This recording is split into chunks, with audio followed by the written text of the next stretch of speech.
Bihar board के matric board परीक्षा 2022 की शुरुआत आप जानते हैं मैथ के पेपर के साथ होगा। ऐसे में आप सभी छात्र छात्राओं को इस साल मैथ में 100 स्कोर सुनिश्चित करना है, क्योंकि आप जानते हैं काफी दिनों से लगातार हम लोग मैथ के क्लास की चर्चा कर रहे हैं और अब कोई भी ऐसा प्रश्न नहीं आया है। अगर आप इस चैनल को सब्सक्राइब करके पिछले 1 से 2 मंथ का क्लास देखे होंगे, अगर इतना क्लास आप किए होंगे तो कोई भी ऐसा पेपर में प्रश्न नहीं आएगा, चाहे आपका एग्जाम फर्स्ट शिफ्ट में हो या सेकेंड शिफ्ट में, जिसका आंसर आपको नहीं मालूम है, क्योंकि अपने को 100 में से 85 बनाना है। तो अब अंतिम समय है, अभी आपके पास आज का एक क्लास और एक दो क्लास हम लोग महत्वपूर्ण लेकर एग्जाम तक चर्चा कर लेंगे। देखिएगा आपका मैथ में 100 में 100 आसानी से आएगा। शर्त क्या है कि जो भी क्लास आ रहा है आप भी पेन कॉपी लीजिए और आसानी से एक एक प्रश्न को ध्यान से सीखिए, समझिए। कुछ इसी रूप में आपको प्रश्न पत्र मिलेगा। चलिए एक एक प्रश्न को सॉल्व कीजिएगा। आगे यहाँ पे इंस्ट्रक्शन है। क्लास की शुरुआत करने से पहले हम आपको बता दें कि जो भी छात्र इस चैनल से जुड़े हैं, आपका जैसे ही 17 फरवरी का एग्जाम होगा, आपका फर्स्ट शिफ्ट में या सेकंड शिफ्ट में, जैसे ही एग्जाम बीतेगा, आप एग्जाम देकर आएंगे, वैसे ही आपको क्या करना है, आपको देखिए 10 शिफ्ट में ए से जे तक 10 सेट में आपको प्रश्न मिलेगा। तो आपको जो भी सेट का प्रश्न मिला होगा उसका फोटो खींचकर आप टेलीग्राम पे हमें सेंड कर दीजिएगा। उसका आंसर की जो भी छात्र अपने सेट का अपने क्वेश्चन का सबसे पहले फोटो भेजेगा, उसी का आंसर की सबसे पहले अपडेट कर दिया जाएगा। तो आपको क्या करना है, आपको जो भी सेट मिला है, अगर उसका आंसर की आप चाहते हैं सबसे पहले, तो उसका फोटो आपको थोड़ा सा हमारा हेल्प करना है और सेंड कर देना है, ताकि हम भी आपके लिए आंसर की आपकी मदद कर सके, आपको बता सके कि आप कौन सही बताए हैं कौन गलत। तो उम्मीद कर रहा हूं आप क्लियर समझ रहे हैं कि एग्जाम तक जो भी क्लास आएगा कीजिए, और जो भी सब्जेक्ट का आपका एग्जाम खत्म होगा उस क्वेश्चन पेपर का साफ साफ फ्रेश फोटो, जैसे देखिए खींचा गया है, वैसे ही खींचकर अगर टेलीग्राम ग्रुप में है तो टेलीग्राम पे हमें मैसेज कर दीजिएगा, या व्हाट्सएप ग्रुप से ज्वाइन है तो व्हाट्सएप पे भी मैसेज कर सकते हैं। चलिए आगे बढ़ते हैं। ऑब्जेक्टिव प्रश्न है, सीधे प्रश्न की बात करेंगे सर। प्रश्न आपसे पहला कह रहा है सेक थीटा बराबर, पेन कॉपी लेकर मैं शुरू में बोल दिया, एक एक प्रश्न को ध्यानपूर्वक सॉल्व कीजिएगा और सही आंसर देते चलिए। नहीं मालूम है तो मैं सिखाने के लिए बैठा हूं, आपको सिखा ही रहा हूं। कह रहा है सेक थीटा सर बउआ टाइप प्रश्न है, खुद बिहार बोर्ड सेट किया है प्रश्न पत्र, इसी रूप में इस साल प्रश्न आएगा, अंक चेंज हो सकता है। तो सेक थीटा बराबर 10th का छोटा बउआ भी जानता है कि कॉस का उल्टा आता है sec sir. Option B OMR sheet पे कलर करना है। बारीकी से अंत तक एक एक प्रश्न को सीखिए।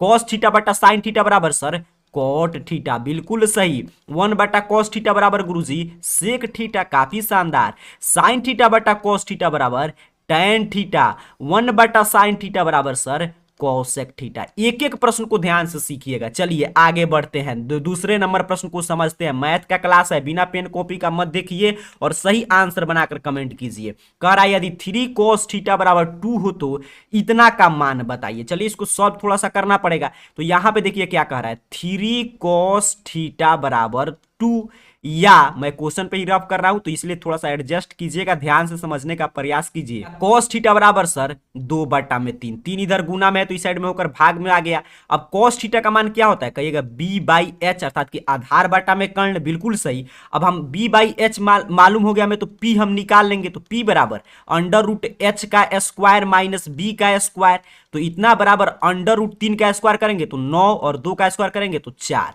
अर्थात कि अंडर रूट 5। हमने p भी बता दिया, bh प्रश्न में दिया था। अब जो मान पूछा उसको पुट करेंगे। देखिए मान क्या पूछ रहा है, 2 सेक स्क्वायर थीटा, तो सेक किसका उल्टा होता है, कॉस का उल्टा, अर्थात कि h बाई बी का होल स्क्वायर पूछा है, plus 2 tan theta P by B का होल स्क्वायर पूछ रहा है, -7, इसी का मान पूछा है। चलिए मान पुट करते हैं। 2h कितना है जल्दी से बताइएगा, 3 अंतिम समय है, एक एक प्रश्न का जवाब दीजिए।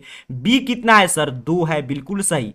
2p कितना है गुरुजी, p अभी हम लोग निकाले हैं √5।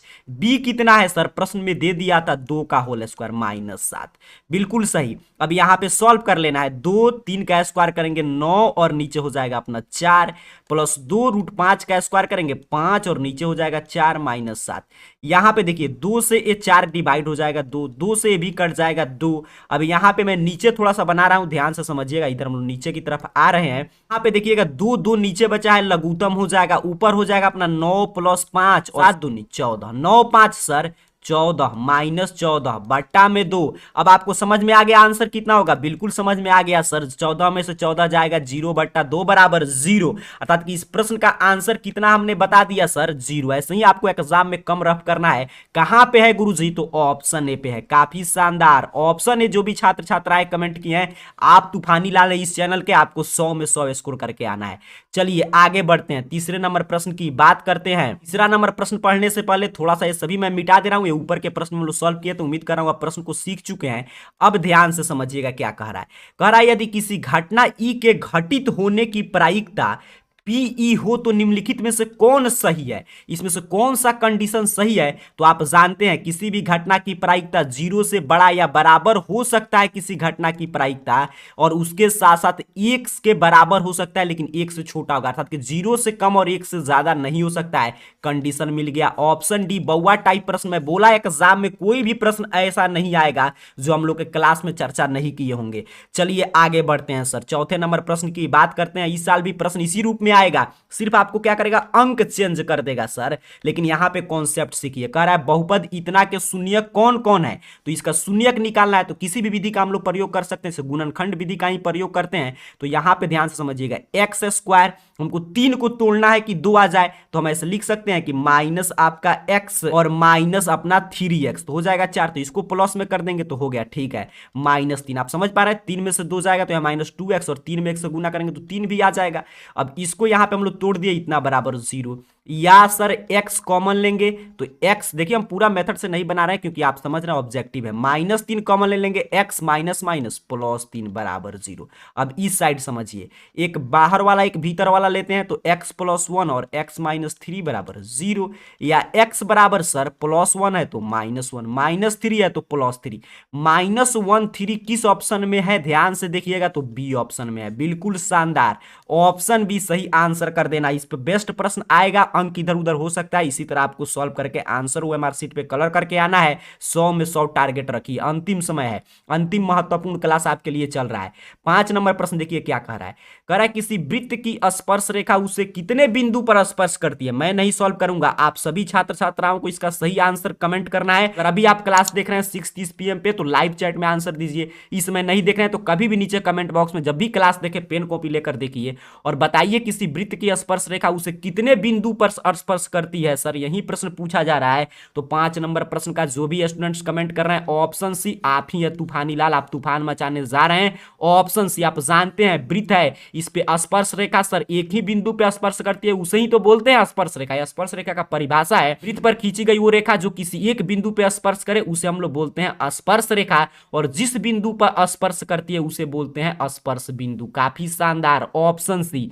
आगे बढ़ते हैं सर, 6 नंबर प्रश्न की बात करते हैं। प्रश्न आपके स्क्रीन पे आ चुका है, ध्यान से प्रश्न को समझने का प्रयास कीजिएगा। प्रश्न कह रहा है यदि एक उदग्र खंभे की ऊंचाई तथा भूमि पर छाया की लंबाई समान है तो सूर्य का उन्नयन कोण। चलिए ये आपके हाई डिस्टेंस से प्रश्न है, पिक्चर बना के समझते हैं। यहां पे ध्यान से समझिएगा, इस तरह मान लीजिए हमने एक पिक्चर बनाया, कह रहा है यहां पे खंभा है, खंभा का मान ले रहे हैं ऊंचाई x मीटर है, नहीं मालूम है।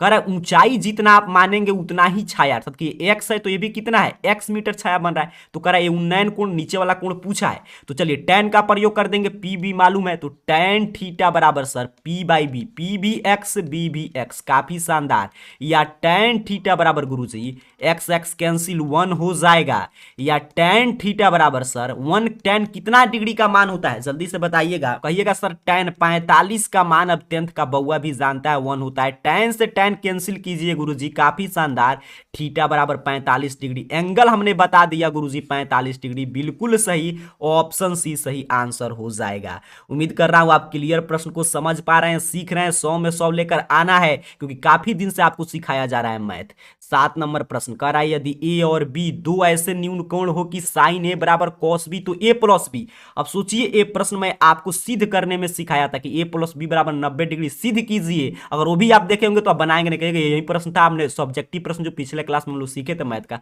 उसमें प्रश्न मैंने आपको सिखाया था, कहिएगा 90 डिग्री। ऐसे भी आप बना भी सकते हैं, साइन ए और साइन बोल रहा है कि साइन एंगल का मान और कॉस का बराबर है, तो आप जानते हैं साइन 45 और कॉस 45 क्या होता है बराबर होता है। वहीं कहा ए प्लस बी बताइए तो ए भी 45 और बी भी 45, कैसे होगा 90। या साइन को कॉस को बदल दीजिएगा तभी इधर भेजेंगे तो साइन से साइन कैंसिल, और यहाँ पे 90 माइनस थीटा होता है, माइनस भी था तो प्लस भी, जैसे हम लोग सिद्ध किए थे आपको याद होगा, उतना डिटेल में हम लोग नहीं जाएंगे। ऑप्शन सी सही आंसर है। आप डेली क्लास करते होंगे तो आपको 100 में 100 लाने से कोई नहीं रोकेगा। 8 नंबर प्रश्न सॉल्व कीजिए, जल्दी जल्दी आंसर दीजिए।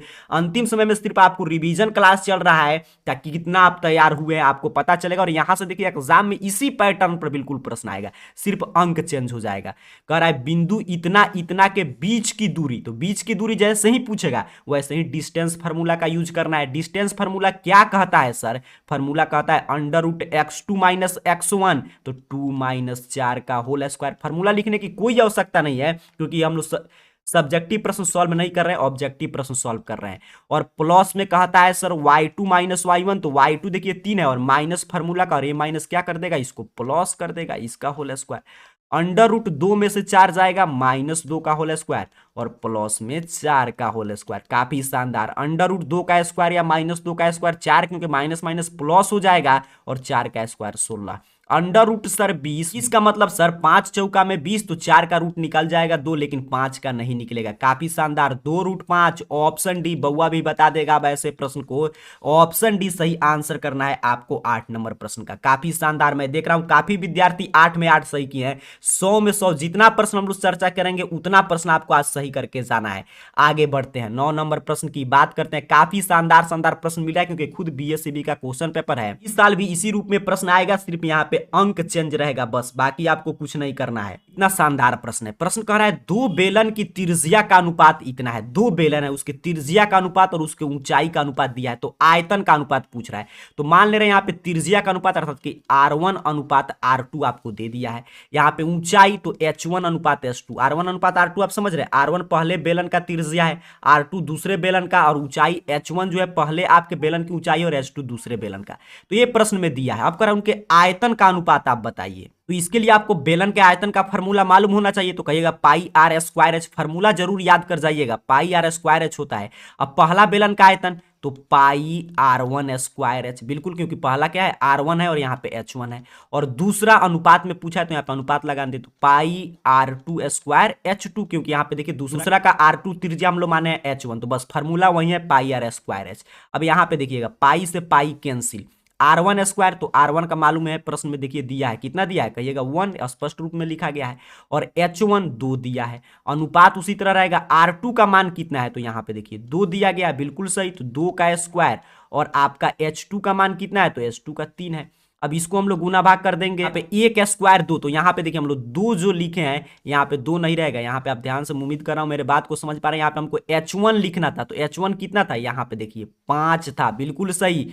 जो छात्र कह रहे हैं कि यहाँ पे H1 5 है, आप समझिए मैथ को समझ रहे हैं, यहाँ पे 5 हो जाएगा। अब गुना करेंगे, 1 का स्क्वायर कीजिए 1, और 5 से में 1 से गुना कर देंगे 5, 2 का स्क्वायर करेंगे 4, 4 3 12, 5 अनुपात 12 ऑप्शन सी पे दिखाई दे रहा है। काफी शानदार। ऑप्शन सी आपको सही आंसर कर देना है 9 नंबर प्रश्न का। उम्मीद कर रहा हूं आप क्लियर समझ पा रहे हैं। देखिए क्या कह रहा था कि बेलन के त्रिज्या दिया था, तो पहला का R1 दूसरा का R2, R1 अनुपात R2 दिया था। फिर आपके ऊंचाई का अनुपात पहला का H1 दूसरा का H2 हम लोग मान लिया, इसका अनुपात दिया है पाई आर स्क्वायर एच होता है, तो दोनों में बस कटा देना है, 5 अनुपात 12 आ जाएगा। ऐसे प्रश्न हर साल घूम फिर कर आ जाता है, तो यहाँ पे अगर आप समझे रहेंगे, सिर्फ इसमें फार्मूला और कॉन्सेप्ट सीखना है।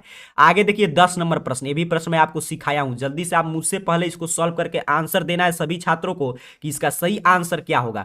कह रहा है यदि 1 4 x 5 तथा 12 का माध्य 7 है, तो x जो है इसका मान बताइए। तो माध्य का मतलब औसत। अब औसत कैसे निकालते हैं, तो 1 + 4 + x + 5 + 12। अब काउंट करेंगे कितना है, तो 2 2 4 1 5 संख्या, तो 5, और इसका माध्य दिया है 7 दे दिया है, तभी तो आप x का मान निकालेंगे। अब इसको जोड़ेंगे सर, तो 4 1 5 5 10, और 10 और अपना हो जाएगा यहाँ पे देखिए 12, तो हो जाएगा 22, और यहाँ पे प्लस x बराबर 7 गुने में 5, यहाँ पे भाग में तो गुना में, या x बराबर सर 7 × 5 = 35 प्लस 22 है तो माइनस 22। अब 22 घटाइएगा तो यहाँ पे 3 और यहाँ पे 1 13, देखिए कहीं पे दिया गया है, तो बिल्कुल सही ऑप्शन सी। कैलकुलेशन बस आपको अच्छा से कर लेना है, बाकी सब तो हम लोग पहले से सीखे हुए हैं। तो ऑप्शन सी 10 नंबर प्रश्न का आपको कर देना। उम्मीद कर रहा हूं आप क्लियर समझ रहे हैं। तूफानी लाल आप अब बन चुके हैं, आपको इस साल के एग्जाम में तूफान मचाकर आना है। बस एक दो क्लास और आएगा मैक्सिमम, उतना देख लीजिएगा।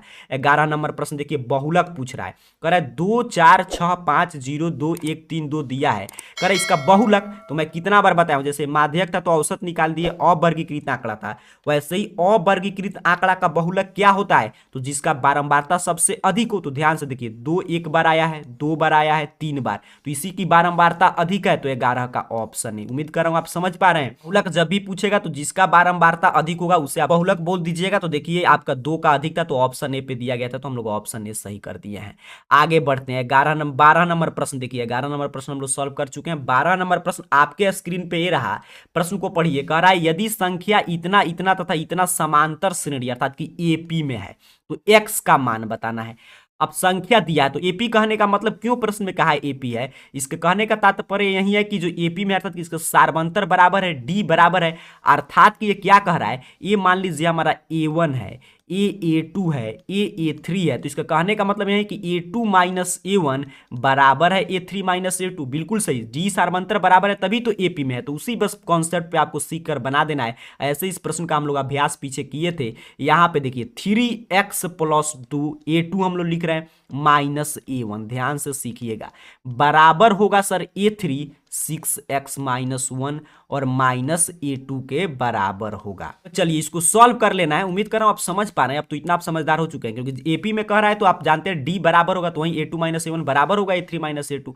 अब देखिए 3x प्लस 2, देखिएगा एग्जाम में इसी रूप में प्रश्न आएगा, सिर्फ यहाँ पे अंक चेंज हो सकता है, तो माइनस माइनस को क्या कर देगा plus, 6x minus 1 minus 3x और माइनस माइनस यहाँ पे प्लस क्या हो जाएगा माइनस 2। यही माइनस प्लस का ख्याल रखना है, मैं इधर सॉल्व करूंगा। यहाँ पे ध्यान से देखिए, 3x में से 2x घटाइएगा तो 1x बचेगा और प्लस में 2 1 3, 6x में से 3x घटाइएगा तो कितना बचेगा 3x माइनस 3। अब x को एक साइड करेंगे तो ये प्लस 3 है और माइनस 3 है, तो इस साइड आकर प्लस 3 बराबर 3x प्लस x है तो माइनस x, या 3 3 6 बराबर 2x, या x is equal to 6 divided by 2 is equal to sir 3।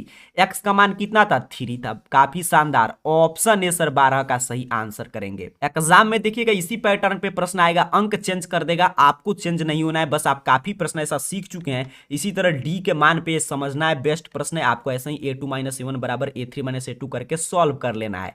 आगे बढ़ते हैं, 13 नंबर प्रश्न की बात करते हैं। प्रश्न आपसे क्या कह रहा है कि यदि द्विघात समीकरण इतना के मूल बराबर हो तो p का मान कितना होगा। यही प्रश्न आपसे पूछा गया, कह इसके मूल बराबर है, इसका मतलब क्या, देखिए प्रश्न में आपको कुछ ना कुछ क्लू देगा तभी आप उसको सॉल्व कर सकते हो। तो इसका क्लू क्या है, मूल बराबर है, अर्थात कि d बराबर है 0। यही आपसे कहना चाहता है, डी का मान विविक्तर का मान जब बराबर होता है 0 तभी तो मूल बराबर होता है, अर्थात कि sir B square minus 4ac बराबर है 0। ये प्रश्न में दे दिया है। अब मान पुट कर देंगे b, तो जो x का गुणांक है देखिए कितना है 4, तो 4 का स्क्वायर माइनस 4, a जो x स्क्वायर का गुणांक है p, और c जो कांस्टेंट है यहाँ पे देख लीजिए 3 बराबर है 0, या 4 का स्क्वायर कीजिएगा 16 माइनस 12p बराबर 0। अभी साइड समझिए, या 16 बराबर माइनस 12p है तो इस साइड आके क्या हो जाएगा 12 प्लस p में हो जाएगा, या p बराबर 16 बट्टा में 12 कटेगा, बिल्कुल कटेगा सर, आपके 4 से कट जाएगा, 4 चौका 16, 4 3 12, 4 बट्टा 3 जो है p का मान हम लोग निकाल दिए हैं, कहां पे है ऑप्शन बी पे है। इसे ही आपको सही आंसर कर देना है। ये उम्मीद कर रहा हूं ऐसे प्रश्न भी काफी हम लोग सीखे हैं। अब ऐसे प्रश्न एग्जाम में आएगा तो आप धुआं धुआं इसका उड़ा देंगे, कोई भी प्रश्न आप गलत नहीं करने जा रहे हैं। चलिए आगे बढ़ते हैं, 14 नंबर प्रश्न की बात करते हैं। एक एक प्रश्न को बारीकी से सीखिए अंत तक, जितना प्रश्न हम लोग चर्चा कर लेंगे उतना में आपको 100% स्कोर करना है।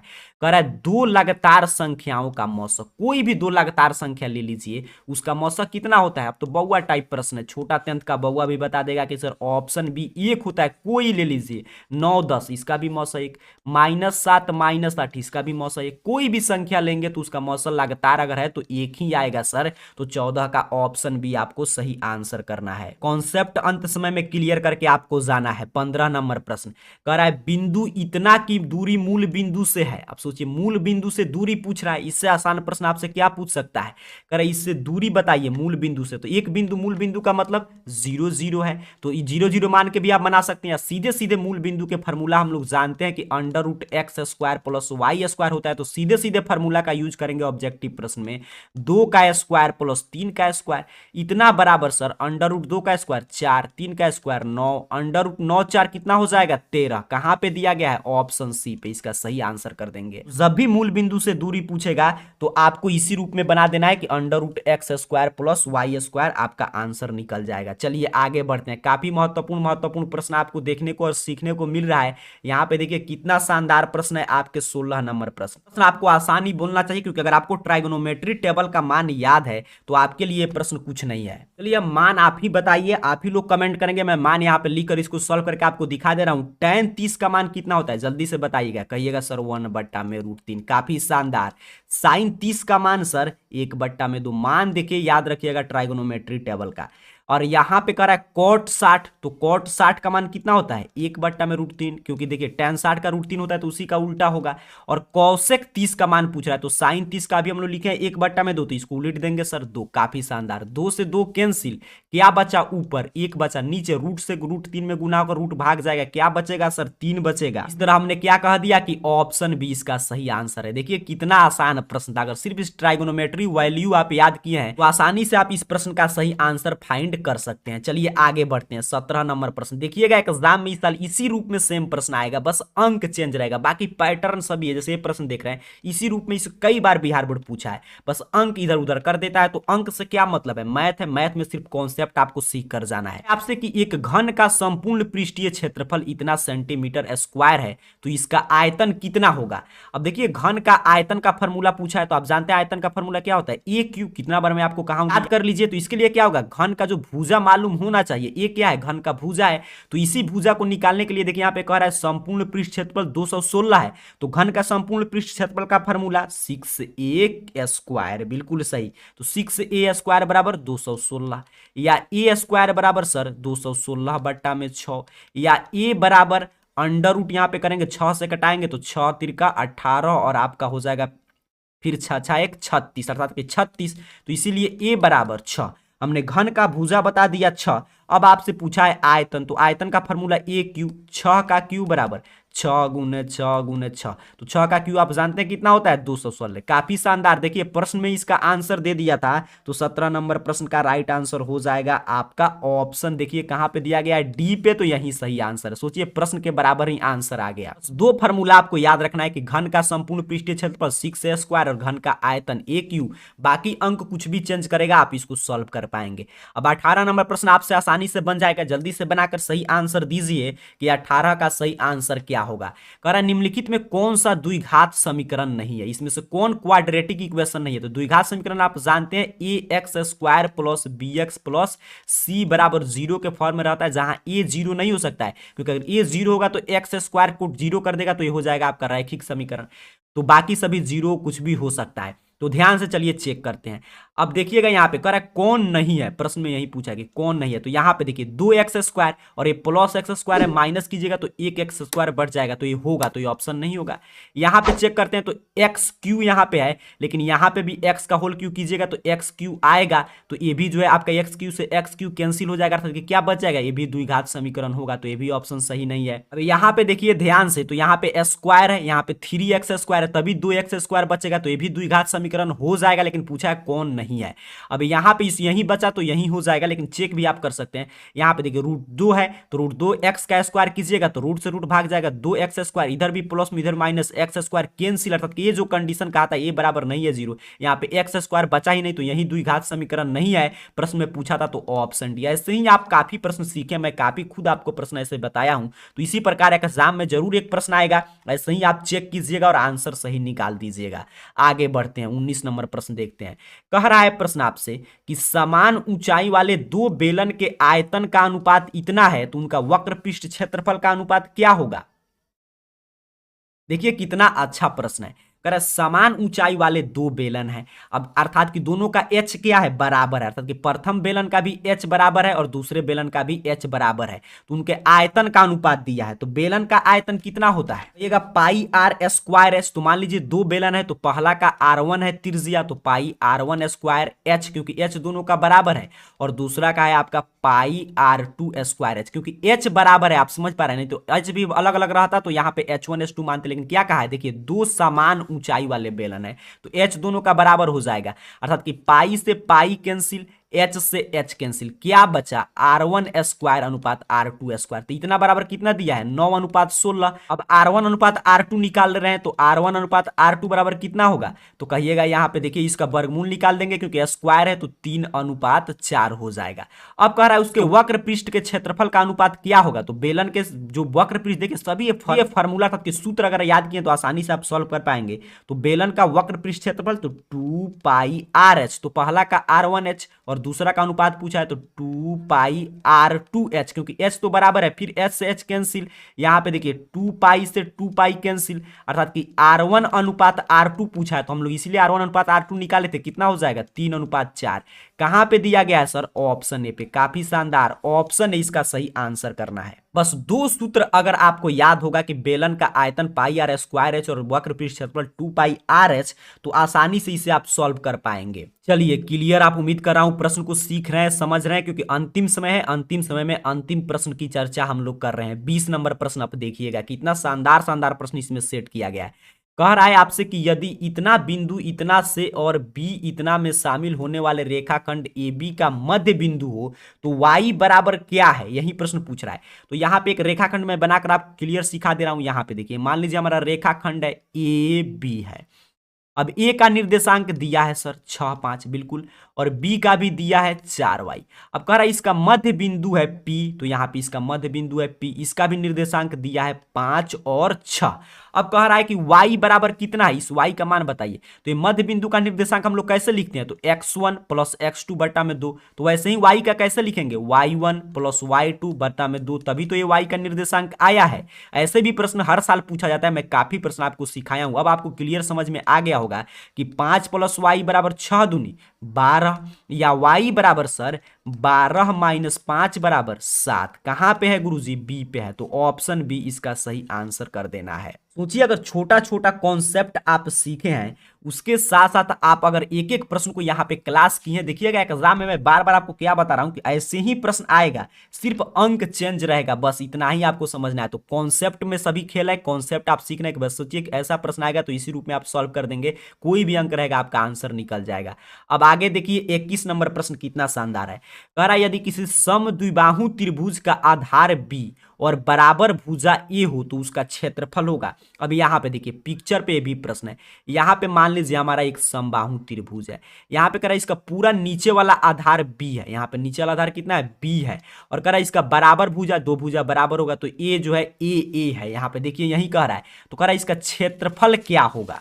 अब इस प्रश्न को बारीकी से सीखिएगा। आप जानते हैं त्रिभुज का क्षेत्रफल 1/2 गुने आधार गुने ऊंचाई, आधार तो दिया है लेकिन ऊंचाई निकालना पड़ेगा। ऊंचाई मान लीजिए ऐसे हम लोग लंब डाल रहे हैं, ये हमारा ऊंचाई हो गया। मान लीजिए मैं इसका नाम भी यहाँ पे दे रहा हूँ, यहाँ पे देखिए ए, यहाँ पे देखिएगा बी, यहाँ पे देखिए सी। ये ऊंचाई हम लोग निकाले हैं, लंब हो गया तो ये हो गया ए डी, नीचे का ये दूरी दिया था अपना पूरा है बी। अब देखिए जैसे ही यहाँ पे लंब डालते हैं तो ये आधार को दो भागों में बांटता है, अर्थात कि ए वाला भाग कितना हो जाएगा b/2, ए वाला भाग b/2, इतना आप समझ पा रहे हैं। अब देखिए जैसे ही ये लंब होगा इधर भी समकोण बनाएगा, इधर समकोण, तो कोई एक त्रिभुज निकाल कर लेकर हम लोग एडी निकाल सकते हैं। तो एडी हमको निकालना होगा, तो एडी बराबर, यहाँ पे ध्यान से समझिएगा कितना हो जाएगा, तो अंडर रूट आपका यहाँ पे देखिए ए वाला हमारा कर्ण है बड़ा भुजा, तो ए है तो ए का स्क्वायर, और माइनस में अपना नीचे वाला कितना हो गया यहाँ पे b2, तो b/2, क्योंकि b पहले था तो आप समझ पा रहे हैं 4 रहता तो 4 का आधा आधा करते, b था तो b/2 आधा आधा हम लोग कर दिए। अब इसको सॉल्व कर लेंगे। अब यहाँ पे a का स्क्वायर तो a माइनस बी स्क्वायर बट्टा में 4। अब इसको पूरा सॉल्व करेंगे तो अंडर रूट अपना हो जाएगा a square minus B square, तो यहाँ पे 4 लघुत्तम ले ले रहे हैं बट्टा में 4। यहाँ पे एलसीएम लिए तो 4 से गुना हो जाएगा ए स्क्वायर, अर्थात कि इतना बराबर, तो ये तो ऊपर वाला रूट निकलेगा नहीं, तो उसी तरह रहने देंगे 4a² माइनस बी स्क्वायर, नीचे का 4 का निकल जाएगा 2। अब हम लोग ये क्या निकाले हैं, त्रिभुज का ऊंचाई। अब त्रिभुज का क्षेत्रफल हम लोग जानते हैं कि 1/2 गुने आधार गुने ऊंचाई, तो 1/2 और आधार दिया है प्रश्न में, कितना दिया है, बी दिया है। यहाँ पे देख लीजिए, कहा था पहले कि इसकी आधार बी है, तो बी और एच, ये काम सिर्फ b/2 लंब डालने की आवश्यकता यही था कि एच नहीं दिया था। एच हम लोग अभी निकाले हैं, यहाँ पे देखिएगा 4a² minus B square under root में और नीचे बटा में 2। समझिए आपका प्रश्न बन गया। आप तो गुना भाग कर देना है, तो b और यहाँ पे under root 4a² minus B square उसी तरह रहेगा, और नीचे 2 में 2 से गुना होकर 4। अब देखिए ऑप्शन आपको कहीं पे दिखाई दे रहा है, जी सर ऑप्शन डी पे दिखाई दे रहा है। देखिए सेम ऑप्शन है ऑप्शन डी पे, तो इसका सही आंसर 21 का क्या हो जाएगा, ऑप्शन डी। काफी शानदार प्रश्न था, बस आपको एक पूरा पिक्चर से समझना था। यहाँ पे फिर से मैं समझा दे रहा हूँ, यहाँ पे अपना ये त्रिभुज है, करे इसका आधार बी है और ए है, ए है, चलिए ठीक है। तो हम लोग इसका क्षेत्रफल जानते हैं 1/2 गुना आधार गुना ऊंचाई, लेकिन त्रिभुज का ऊंचाई का मतलब क्या है, इसमें लंब डालना पड़ेगा, A B angle 90, A B angle 90। तो ये समकोण वाला फार्मूला कर्ण स्क्वायर बराबर अंडर रूट कर्ण स्क्वायर माइनस आधार स्क्वायर, तो ये भी इसको बांटेगा, पूरा बी था तो इसको b/2। तो यहाँ पे हम लोग इसका एडी जो भी है लंब था, इसका ऊंचाई निकाल लिए 4 under root 4a² minus b²/2, और फिर फार्मूला पे सेट कर दिए, आंसर ऑटोमेटिक निकल कर आ गया। ऐसे प्रश्न भी खूब पूछे जाते हैं, तो ध्यान से इसको 1-2 बार प्रैक्टिस कर लीजिएगा। चलिए 22 नंबर प्रश्न पे पहुंचते हैं। प्रश्न आपसे कह रहा है कि यदि समीकरण इतना तथा इतना के एक अद्वितीय हल है तो इसमें से कौन सा सही है। अद्वितीय हल कब होता है, तो कहिएगा जब a1 बट्टा में a2 बराबर नहीं होता है b1 बट्टा b2, तभी हम कहते हैं अद्वितीय हल है। बिल्कुल सही। अब इसका मतलब क्या है, a1 तो जो x का गुणांक है कितना है, 1 है, a2 जो यहाँ पे x का गुणांक है 3 है, बराबर नहीं है b1, तो b1 देखिए -2 है, यहाँ पे k है, समझ पा रहे हैं, जो y का गुणांक है, जो यहाँ पे y का गुणांक है। अब इसको सॉल्व कर देना है, तिरछा तिरछी गुना, तो k बराबर नहीं उसी तरह रहेगा, 2 में 3 से गुना हो जाएगा, माइनस है तो -6।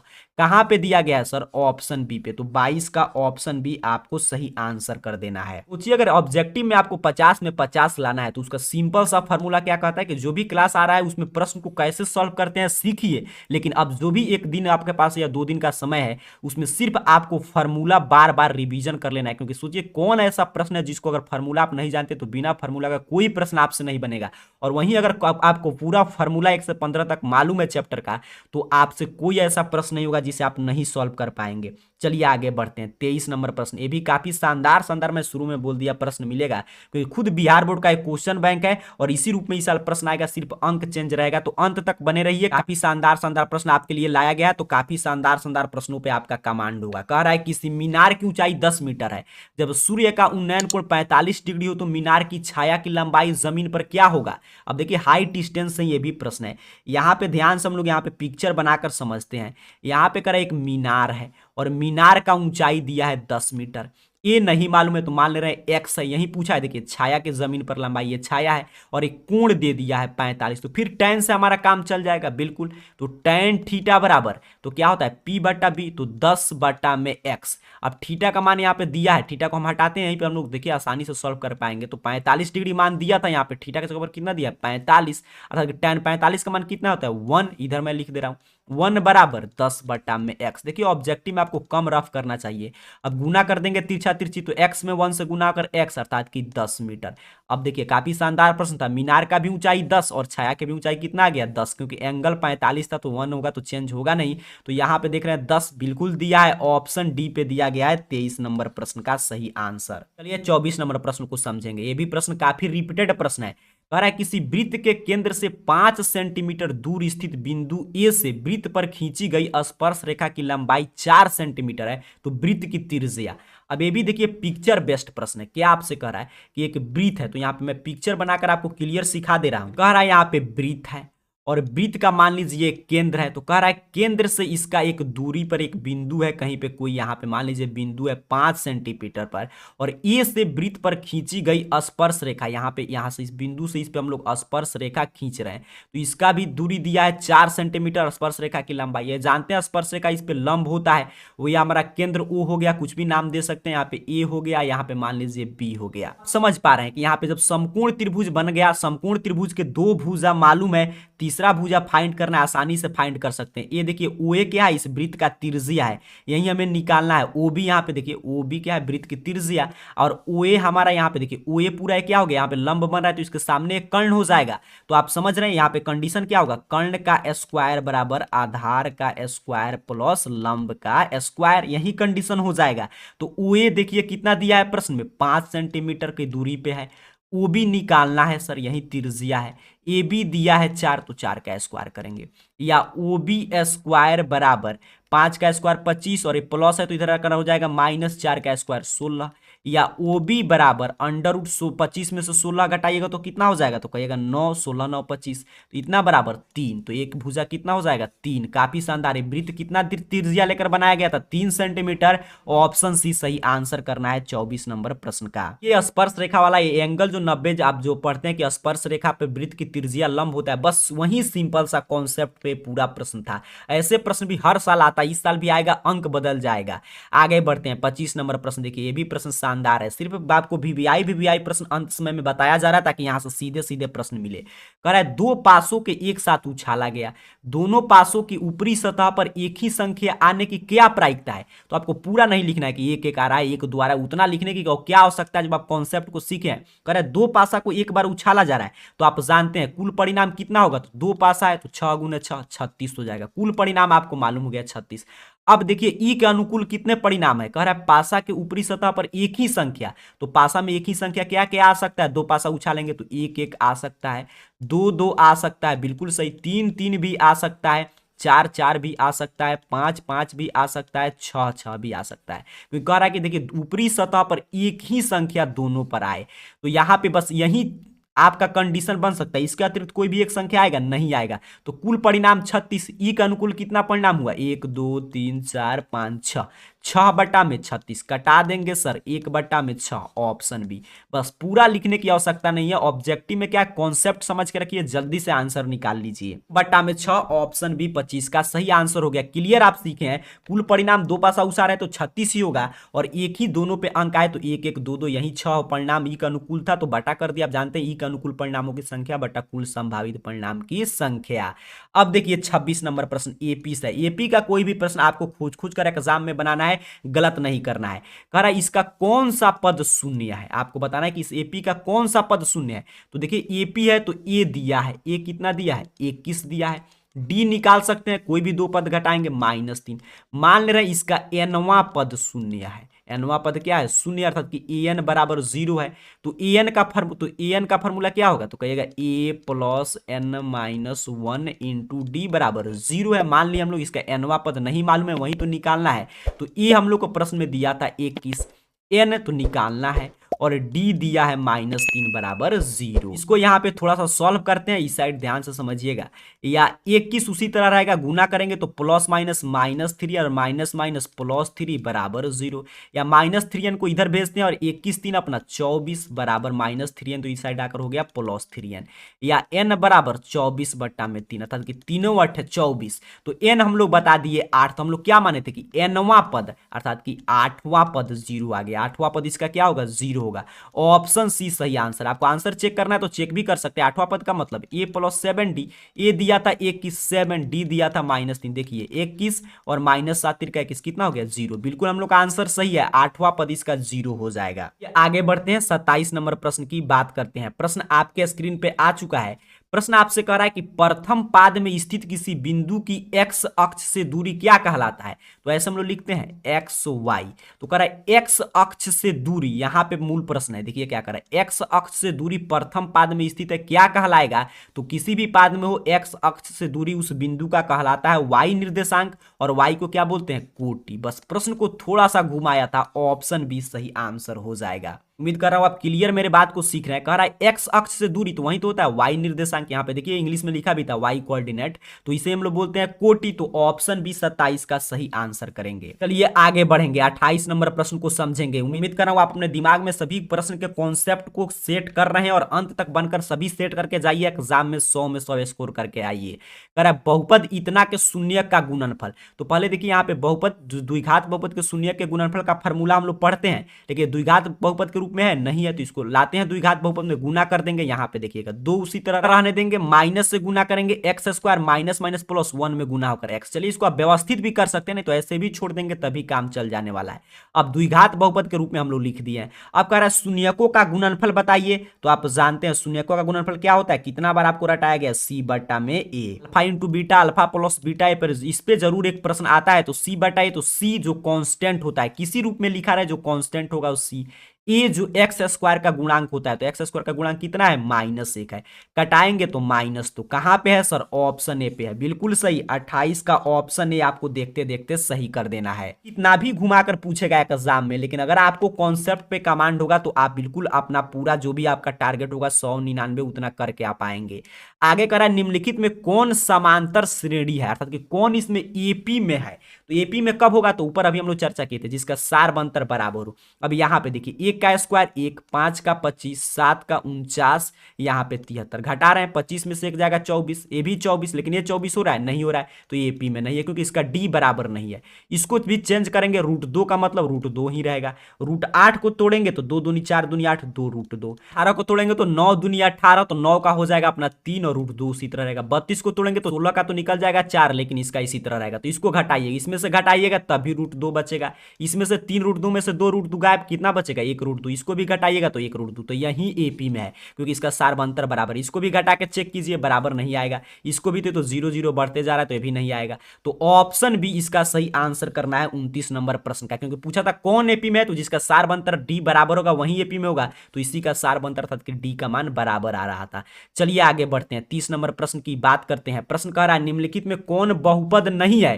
तो आप जानते हैं बहुपद कब होता है, जब x का जो चर होगा, x का मतलब जो भी चर में लिखा गया होगा बहुपद, तो बहुपद तभी होगा जब इसका पावर पूर्ण संख्या हो। और वहीं जब किसी चर का पावर रूट होता है तो अपूर्ण संख्या हो जाता है इसका पावर, या माइनस में होता है तब बाटा में हो जाएगा, तभी ये नहीं होता है। क्योंकि हम लोग क्या पढ़ते हैं कि कभी भी बहुपद वही हो सकता है जिसमें चर का पावर पूर्ण संख्या हो, अचर के पावर से मतलब नहीं। यहाँ पे अचर का पावर कुछ भी रही, इससे कोई मतलब नहीं, तो ये भी बहुपद है। तो ये ऑप्शन है, पूछा कौन बहुपद नहीं है। ये भी देखिए बाटा में ए है, अचर चर नहीं रहना चाहिए, तो ये भी बहुपद है, तो ये भी ऑप्शन नहीं होगा। ये तो ऑलरेडी बहुपद में है।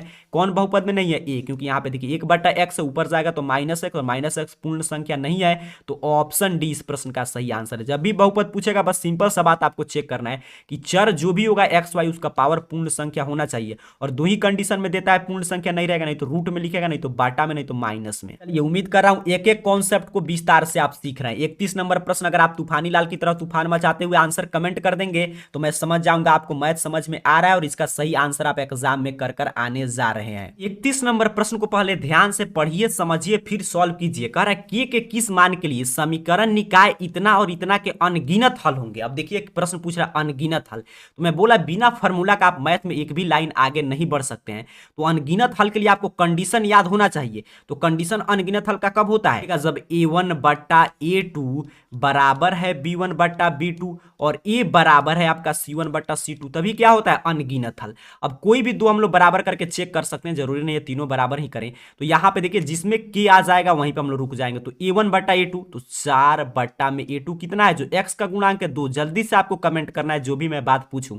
b, तो यहां पे देखिए b1, तो k के y का गुणांक कितना है, k है। b2 तो यहाँ पे -4 है। अब इससे इतना ही से हमारा काम चल जाएगा, तिरछा तिरछी इसको सॉल्व कर लेंगे गुना करके। तो में -4 से गुना होगा तो -16, और k में तो 2k, या k बराबर सर -16/2 कट जाएगा -8। बिल्कुल शानदार, ऑप्शन बी इस प्रश्न का सही आंसर हो गया 31 नंबर प्रश्न का। सोचिए अगर आप फार्मूला सीखे हैं तो आपके लिए बिल्कुल आसान प्रश्न है। फार्मूला बस यही याद रखना है कि a1/a2 बराबर b1/b2 बराबर होता है 1/c2 के, तब समीकरण निकाय के अनगिनत हल होते हैं। अब चलिए 32 नंबर प्रश्न को सॉल्व करेंगे। 32 नंबर प्रश्न भी काफी शानदार है। इधर काफी शानदार प्रश्न आपके लिए सेट किया गया, तो इस पे हम लोग पूरा इसको सॉल्व करेंगे। तो इसको मैं मिटा दे रहा हूं, यहाँ पे -8 आंसर आया था। चलिए आगे 32 नंबर प्रश्न कह रहा है समांतर श्रेणी एपी एक दिया है, इसका मध्य पद। अब सोचिए मध्य पद मतलब बीच वाला पद पूछ रहा है, तो बीच वाला पद से हम लोग मालूम करेंगे। जब पूरा पद मालूम होगा कि इस एपी में इतना पद है तभी तो उसको दो साइड में बांटकर बीच वाला पद निकाल लेंगे। तो पहले तो हमको मालूम करना पड़ेगा कि इसमें कितना पद है। तो यहाँ पे देखिए ए दिया है 6, यहाँ पे देख पा रहे हैं ए का मान कितना दिया है 6, डी का मान कोई घटा लेंगे निकल जाएगा सर, तो 13 में से 6 जाएगा 7, 20 में से 13 जाएगा 7, एन अंतिम पद दे दिया है 216, तभी तो हम लोग एन निकालेंगे, तो एन बराबर अर्थात कि 216 बराबर ए, तो ये है 6 plus n minus 1 into d हो गया अपना 7। अब मैं इधर सॉल्व करूंगा, अब 216 और उसके बाद यहाँ पे देखिए प्लस 6 है तो इस साइड आकर हो जाएगा -6 बराबर एन माइनस 1 इंटू 7, इसको घटाएंगे तो 210 और यहाँ पे गुना में है तो इधर भाग में आ गया एन माइनस 1, कटा देंगे सर 7 तिरका में 21 और यहाँ पे 0 -1 है तो +1 बराबर एन, इसीलिए एन बराबर 31, अर्थात कि इस एपी में टोटल 6 से 216 तक जाने में 31 पद था। यही प्रश्न कह रहा है, अब प्रश्न की शुरुआत होगा, अब कह रहा है मध्य पद बताइए, तो 31 पद है किसी भी में, एन में देखिए 1 2 3 4 इसी तरह ज्यादा ज्यादा 30 31 पद है, तो हम लोग बीच वाला पद कैसे निकालेंगे, 15 इधर से 15 इधर से, तो हमारा 15 इधर छोड़ेंगे तो 30 पद हमारा इसी तरह निकल गया, तो बीच में बचेगा 31 नंबर पद अर्थात कि 16वां पद। उम्मीद कर रहा हूं मेरे बात को आप समझ पा रहे हैं। 16वां पद क्या होगा इस एपी का, जिस एपी में या कहीं पे भी अगर 31 टोटल टर्म है तो आप जानते हैं 16वां पद उसके बीच में आएगा बिल्कुल, तो वहीं आपसे घुमा फिरा कर क्या पूछा था 16वां पद, लेकिन इसको निकालने के लिए आपको एन नहीं निकालेंगे तो फिर आप नहीं बता सकते हैं कि बीच का पद कौन होगा। अब आपको मालूम हो गया कि 16वां पद ए 16 निकालना है, तो आप जानते हैं ए प्लस 15 डी कर देंगे, ए सर 6 15 उसी तरह रहेगा, डी तो देखिए घटा कर निकाले थे 7 था तो इसको उसी तरह लिखेंगे 6 और 15 में 7 से गुना कर दीजिए 105 और 105 और 6 111, कहां पे दिया गया है ऑप्शन सी पे, काफी शानदार, ऑप्शन सी सही आंसर कर देना है आपको 32 नंबर प्रश्न का। कितना अच्छा अच्छा प्रश्न आपको सीखने को मिला इस प्रश्न पत्र में, तो अंत तक बने रहिए, एक एक प्रश्न को समझते चलिए। अब कह रहा है बिंदु इतना का भुज है, तो देखिए भुज ऐसे ही होता है एक्स वाई, तो ये भुज एक कोटि, तो भुज पूछ रहा है तो एक्स की जगह पर कितना है 6, तो इसे इसका सही आंसर कर देंगे 33 नंबर प्रश्न का ऑप्शन ए। तो बउआ टाइप आपके लिए प्रश्न आ जाएगा, भुज पूछेगा 6, कोटि पूछेगा -5, कोटि पूछता तो -5 करते, लेकिन भुज पूछा था तो 6 हो गया, तो ये आपको समझ के रखना है। चलिए 32 नंबर प्रश्न की बात करेंगे। 32 नंबर प्रश्न फिर ट्राइगोनोमेट्री से है, अगर आपको मान याद किए तो आसानी से आप सॉल्व कर देंगे। कह रहा है सेक 60 - 1 का मान कितना होगा, तो सेक 60 डिग्री सेक स्क्वायर में है, तो सेक 60 का मान आपको याद होना चाहिए, 60 का मान कितना होता है 2, तो 2 का स्क्वायर -1, देखिए मान याद है तो कितना आसान प्रश्न है, 2 का स्क्वायर मतलब 4 - 1 बराबर 3, कहां पे दिया गया है ऑप्शन बी पे, बिल्कुल सही 34 का ऑप्शन भी आपको सही आंसर कर देना है। सोचिए ट्राइगोनोमेट्री टेबल याद है तो कितना प्रश्न आप आसानी से सॉल्व कर पाएंगे।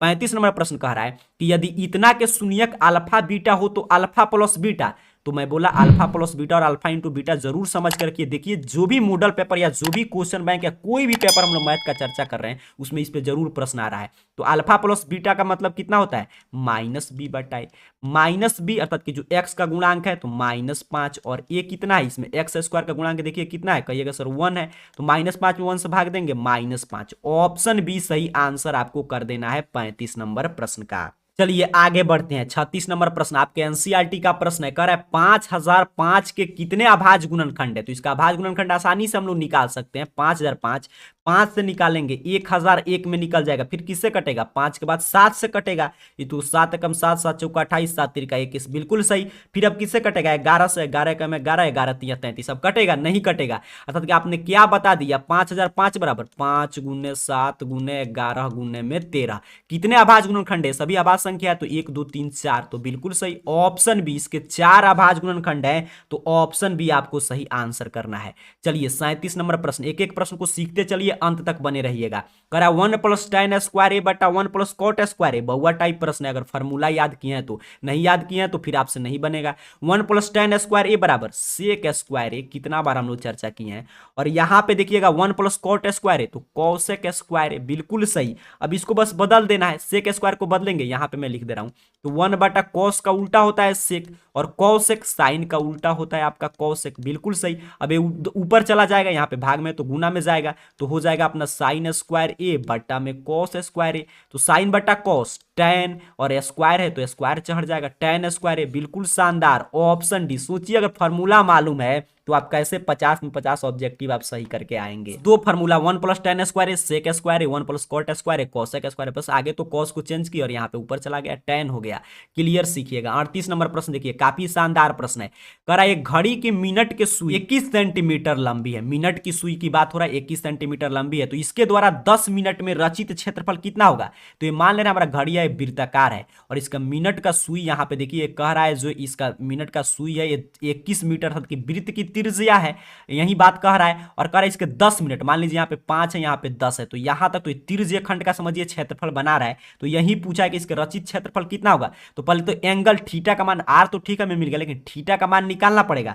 तो आप जानते हैं पूरा जो सुई है 60 मिनट तय करेगी, क्योंकि मिनट का सुई है यहां से घूमते घूमते फिर यहां तक आएगी, तो 60 मिनट में वृत्त के कोण के बराबर ये दूरी तय करेगा। तो कितना डिग्री का कोण बनाएगा 360। पूरा वृत्त कितना होता है 360, तो 1 मिनट में कितना डिग्री का कोण बनाएगी, तो 360 बट्टा में 60 कटा देंगे 6 का, 6 डिग्री का एक कोण बनाने जा रही है 1 मिनट में 6 डिग्री। क्योंकि देखिए 60 मिनट में आप फिर से समझिएगा 60 मिनट में 360 डिग्री का कोण बनाएगा। उम्मीद कर रहा हूं आप समझ पा रहे हैं। पूरा वृत्त 360 डिग्री एंगल है, पूरा ये घूमेगा वृत्त के बराबर, तो आपको 360 डिग्री का एंगल बना देगा।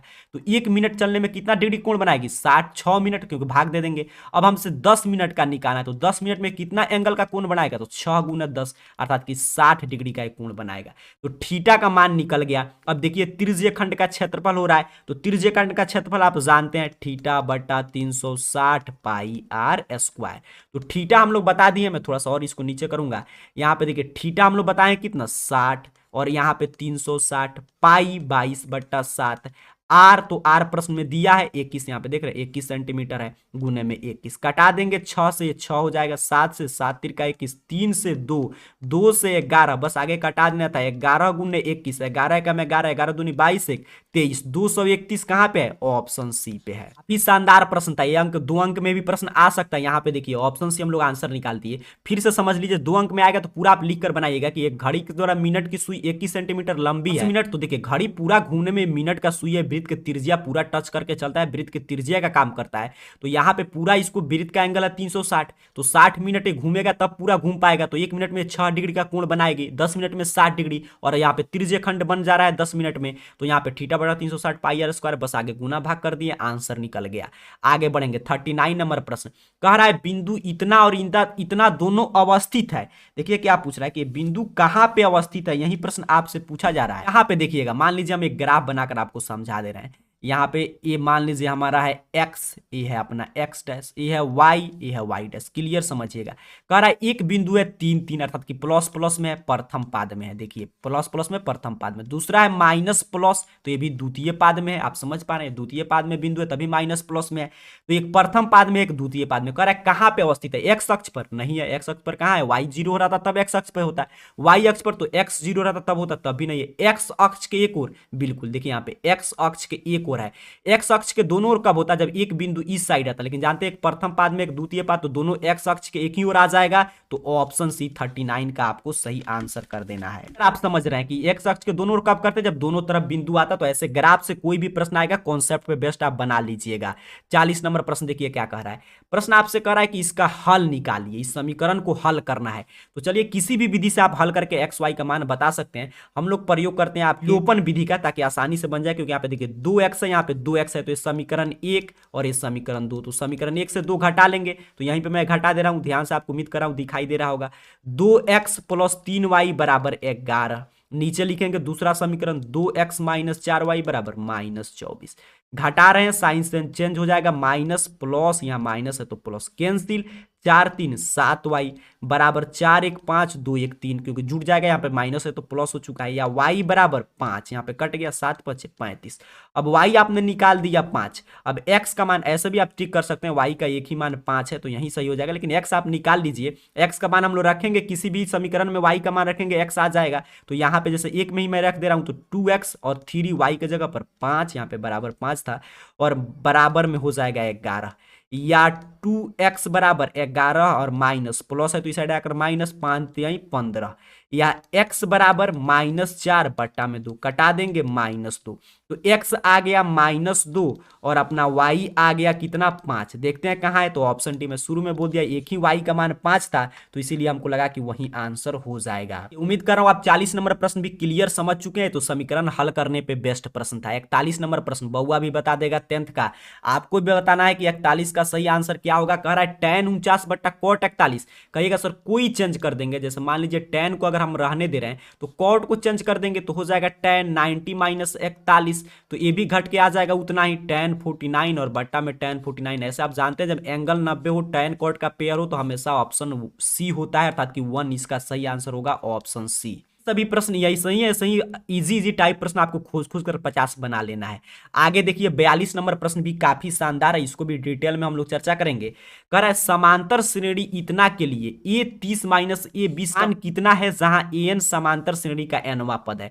अब देखिए आपसे क्या पूछ रहा है, यहाँ पे क्लियर समझिएगा, a30 - a20। आप चाहें तो इसका 30वां पद a + 29d, a + 20वां पद तो a + 19d करके निकाल कर घटा सकते हैं, लेकिन प्रश्न जब आसानी से बन जाए ऑब्जेक्टिव है तो कठिन नहीं करना चाहिए। तो a 30 का मतलब कितना होगा, a + 29d, और - a 20 का मतलब a + 19d, बिल्कुल इतना ही होगा। अब इधर देखिएगा, a + 29d और -a और -19d, a से a कैंसिल, 29d यहाँ पे a से a कैंसिल हुआ है, 29d में से 19d घटाइएगा तो 10d। आपसे कुल मिलाकर 10d का मान पूछा तो 10 और d का मान कोई भी घटा लेंगे, यहाँ पे कितना आ रहा है 5 ही आएगा, तो 10 × 5 = 50 कहीं पे है, बिल्कुल है, ऑप्शन सी सही आंसर कर देना है। इस तरह क्या हुआ, आपको कम कैलकुलेशन करना पड़ा, नहीं तो ऐसे आप घटाकर बिना घटाए हुए भी आप बना सकते थे। 85 आता, आप क्या करते, a का मान दिया था 2, d का मान आप निकाल लेते 5 और फिर a 29d निकालते, फिर a 19d और ऐसे निकाल कर भी आप घटाएंगे तो इतना ही आएगा, 50 आने जा रहा है। तो 42 का ऑप्शन सी पे दिया गया था सही आंसर। आगे बढ़ते हैं 43 नंबर प्रश्न देखते हैं। फिर कह रहा है आपको कि बहुपद का शून्यक बताइए। एक द्विघात बहुपद दिया, इसका आपको जीरोज बना देना है शून्यक, तो फिर इसको किसी भी विधि से हम लोग सॉल्व कर सकते हैं। ऐसे सॉल्व करेंगे तो 12 दूनी में 24, यहाँ पे मैं दिखा दे रहा हूँ आपको सॉल्व करके।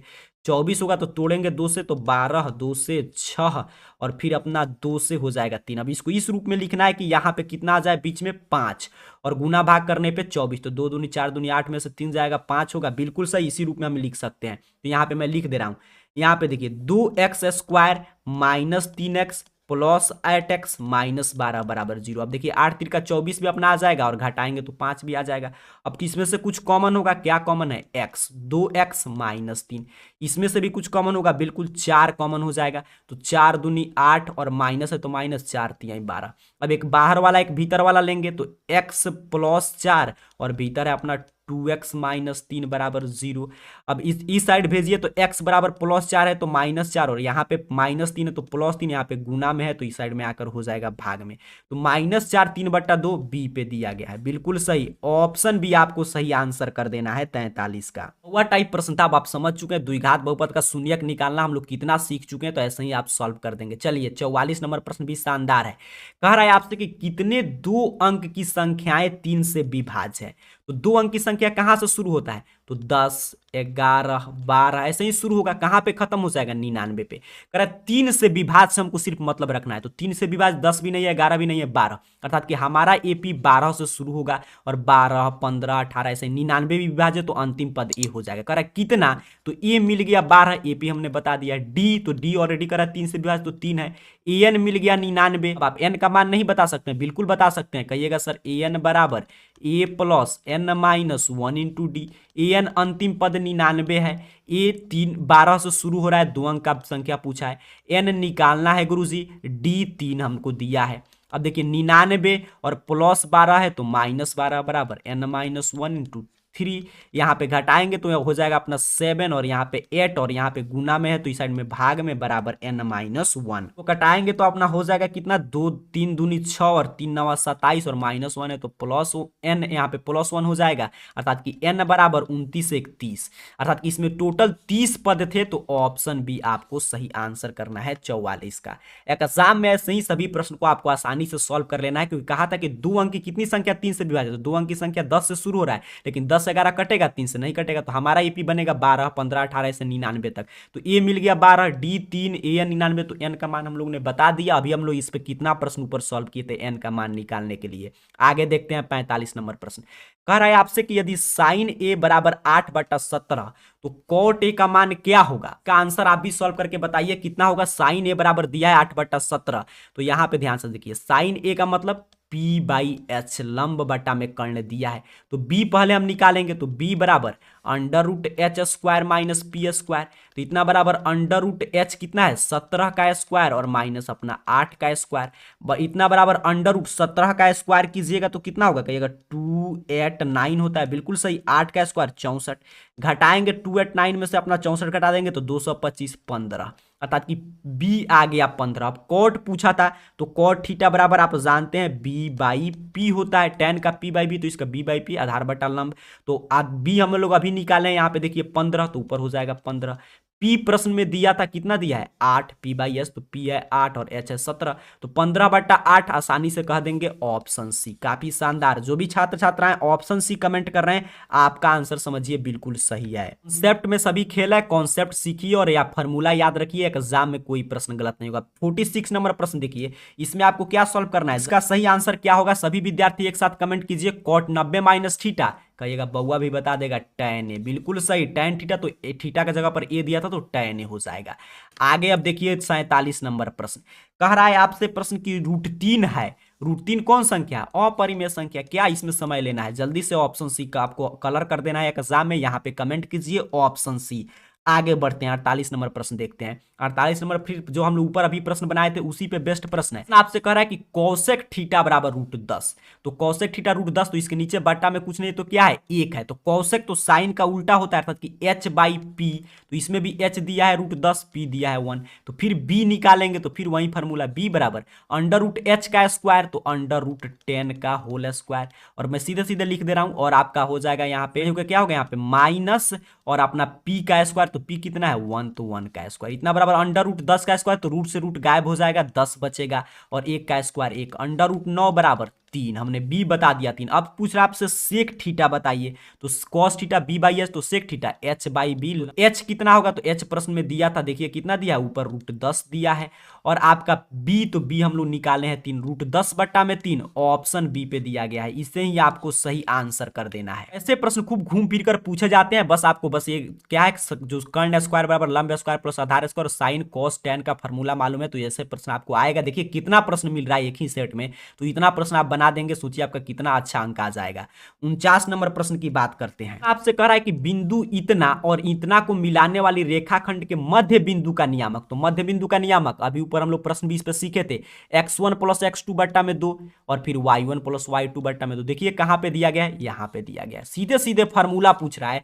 फार्मूला बचे हुए समय में 10 बार 20 बार पढ़ के जाइएगा। x1 + x2/2, y1 + y2/2, यही होता है मध्य बिंदु का नियामक। तो 49 का ऑप्शन बी। चलिए 50 नंबर प्रश्न को समझते हैं। 50 नंबर प्रश्न कर रहा है, दो भिन्न त्रिज्या वाले वृत्त हमेशा होते हैं। अब देखिए क्या कर रहा है कि दो भिन्न त्रिज्या वाले वृत्त हैं, ये ध्यान से समझिएगा। अर्थात कि एक का त्रिज्या कुछ और है, एक का कुछ और है। तो जब दोनों जो हो गए अलग अलग हैं तो दोनों का माप तो एक नहीं है, लेकिन दोनों एक तरह दिख रहे हैं, तो इसीलिए दोनों क्या हो जाएंगे, समरूप हो जाएंगे। बिल्कुल सही, ऑप्शन बी। और दोनों का जो त्रिज्या एक रहता तब क्या हो जाते, सर्वांग सम हो जाते, क्योंकि वृत्त भी थे और समान माप के भी थे। तो क्लियर समझना है, दो भिन्न त्रिज्या कह रहा था कि दोनों डिफरेंट त्रिज्या वाले हैं, तो अलग अलग माप के होंगे, तो इसीलिए क्या हो जाएंगे, समरूप। लेकिन देखने में एक जैसे होंगे तो समरूप उसे कहते हैं, ऑप्शन बी। सभी कॉन्सेप्ट पे प्रश्न पूछा जा रहा है।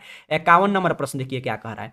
प्रश्न कह रहा है 8 सेंटीमीटर त्रिज्या वाले के अंतः वर्ग का क्षेत्रफल। कह रहा है 8 सेंटीमीटर त्रिज्या वाला एक वृत्त है, मान ले रहे हैं हमारा वृत्त है, इसके अंदर में मान लीजिए एक वर्ग बन रहा है जो इसको कहीं ना कहीं टच कर रहा है। आपको समझना है, आयत नहीं है, मैं सिर्फ यहाँ पे देखिए पिक्चर में सिर्फ समझाने के लिए वर्ग है, इसको आयत मत समझिएगा, क्योंकि प्रश्न में कहा था अंतः वर्ग है, चारों तरफ इसको टच कर रहा है। अब देखिए इसका वृत्त का यहाँ से केंद्र था, तो यहाँ से यहाँ वृत्त का त्रिज्या होगा, तो दिया है 8 सेंटीमीटर। फिर ये भी त्रिज्या होगा, तो ये भी है 8 सेंटीमीटर। अर्थात कि इसका पूरा व्यास वृत्त का पूछेंगे तो कितना होगा, 16। और ये पूरा क्या बन गया, वर्ग का विकर्ण बन गया। बिल्कुल सही। अब वर्ग का क्षेत्रफल हम जानते हैं भुजा स्क्वायर, लेकिन भुजा निकालना पड़ेगा, तो वर्ग का विकर्ण हमको मिल गया। वर्ग का विकर्ण इस वृत्त का व्यास हो गया, तो वर्ग का विकर्ण हमको प्रश्न में मिल गया। प्रश्न सिर्फ समझने का खेल होता है एग्जाम में, दूसरा कुछ नहीं है। 16 सेंटीमीटर। तो वर्ग का विकर्ण फार्मूला देखिए फिर आ गया, √2a बराबर 16, या ए बराबर सर 16/√2 है ना। यहाँ पे गुना में था तो इस साइड भाग में हो गया। अब क्या पूछा, वर्ग का क्षेत्रफल। तो वर्ग का क्षेत्रफल भुजा स्क्वायर, मान लीजिए ए है तो ए स्क्वायर, ए हमने निकाला है 16/√2 का होल स्क्वायर। अब गुना कर देंगे तो 16 गुने 16 और √2 का √2 से गुना होकर सिर्फ 2 बचेगा, 2 से 1 कट जाएगा 8, और 16 में अपना 8 से आप गुना कीजिएगा तो 16 8 128। कहां पे दिया गया है, ऑप्शन डी पे। सोचिए दो कॉन्सेप्ट अगर आप सीखे हैं, ऑप्शन डी इसका सही आंसर होगा 51 का, कि आपको वर्ग का विकर्ण √2a और वर्ग का आप जानते हैं क्षेत्रफल भुजा स्क्वायर, तो ये पूरा विकर्ण मिल गया, 2 त्रिज्या था, व्यास जो था वृत्त का यही वर्ग का विकर्ण बन गया, इसीलिए कहा था कि अंतः वर्ग है। बस ऐसे भी प्रश्न आएगा एग्जाम में, अंक चेंज होगा, 8 की जगह पर कुछ भी देगा, इसी रूप में आपको सॉल्व करना है। कॉन्सेप्ट सीखिए और इन सभी प्रश्नों को क्लास खत्म होने के बाद 1-2 बार रिवीजन कीजिएगा। आगे बढ़ते हैं, 52 नंबर प्रश्न कह रहा है त्रिभुज ABC तथा त्रिभुज DEF में इतना बराबर इतना, तो दोनों त्रिभुज समरूप कब होंगे। अब चलिए दो त्रिभुज बनाना पड़ेगा, यहां पे क्लियर समझिएगा। एक त्रिभुज अपना ए हुआ, एक त्रिभुज अपना ए हुआ। अब मान लीजिए ए त्रिभुज है अपना ए, यहाँ पे है बी, यहाँ पे है सी, ए है अपना डी, यहाँ पे है ई, यहाँ पे है एफ। कह रहा है ए बी बाटा में डी इसका अनुपात, और बी सी यहाँ पे देखिए और बाटा में है डी एफ। एफ कह रहा है अर्थात कि यहाँ पे देखिए सी लिख देते हैं, क्या था डी एफ था, यहाँ पे एफ कह रहा है, तो यहाँ पे देखिए फिर से क्या कह रहा है बी सी, यहाँ पे देख रहे हैं बी सी बाटा में डी एफ, तो डी एफ।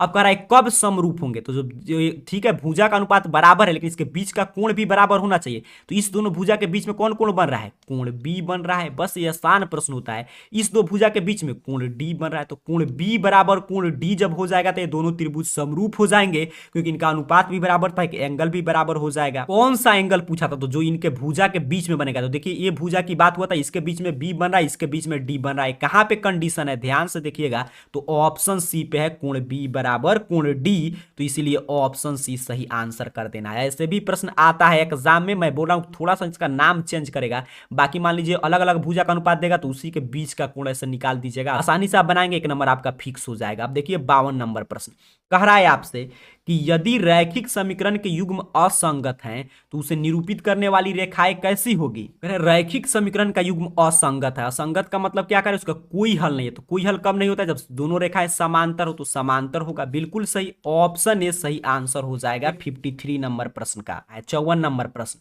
कह रहा है दो संख्याओं का गुणनफल इतना है तो उसका मौसो, तो आप जानते हैं संख्याओं का गुणनफल बराबर क्या होता है, HCF गुने LCM बराबर दो संख्याओं का गुणनफल पहली संख्या गुने दूसरी संख्या, अर्थात कि HCF दे दिया 17 और LCM आपसे पूछ रहा है, तो HCF गुने LCM बराबर पहली संख्या गुने दूसरी संख्या, तो उनका गुणनफल दिया है यहाँ पे देखिए 86 अपना 70, तो LCM पूछा है तो LCM बराबर संख्याओं का गुणनफल और बटा में उसका HCF, 17 से कटा देंगे 17 पचे 85, 17 कम 17 0, 510, बिल्कुल सही, ऑप्शन डी सही आंसर हो जाएगा। ये भी बिल्कुल आसान प्रश्न था, क्योंकि मौसम दिया है संख्या का गुणनफल, लौसम पूछेगा तो मौसम से डिवाइड कर देंगे आ जाएगा, लौसम दिया रहता मौसम पूछता तभी से डिवाइड करते आंसर आ जाता। चलिए 55 नंबर प्रश्न को समझते हैं। प्रश्न आपसे 55 नंबर कह रहा है कि 6, 8 और 22 का लौसम और मौसम का अनुपात। अब देखिए लौसम और मौसम, तो पहले लौसम मौसम निकालेंगे, तो 6 बराबर तो कहिएगा 2 गुने 3, 8 बराबर 2 गुने 2 गुने 2, 22 बराबर 2 गुने 11, तो पहले HCF निकालते हैं, तो HCF इसका निकालेंगे 6, 8, 22 का, तो जो तीनों में है तो देखिए तीनों में क्या है 2 है, तो 2 हो जाएगा।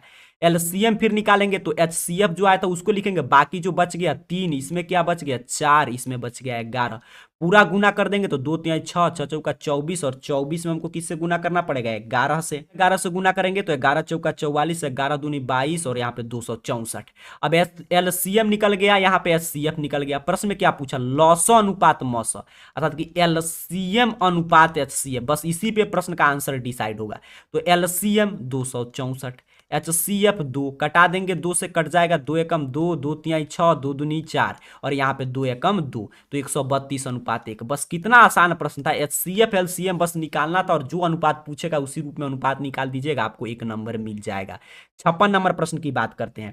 प्रश्न आपसे कर रहा है कि एक पासा को फेंकने पर सम संख्या आने की प्रायिकता, तो पासा पर फेंकने पर कुल परिणाम कितना होगा, तो 1 2 3 4 5 6 हो सकता है, तो कुल परिणाम 6। अब कह रहा है संभावित ई का अनुकूल क्या कितने परिणाम है, तो सम, तो सम देखिए 1 2 3 ही है, तो ऊपर कितना हो जाएगा 3। दूसरा कुछ आएगा सम 2 4, यहाँ पे देखिए 2 4 और 6 को छोड़कर इसमें कोई सम संख्या है नहीं है, तो ऊपर सम संख्या के अनुकूल 3 परिणाम और कुल संभावित परिणाम 6। सब इसको कटा देना है, तो 3 एकम 3, 3 दूनी 6 कट जाएगा, 1/2 ऑप्शन डी पे दिया गया था।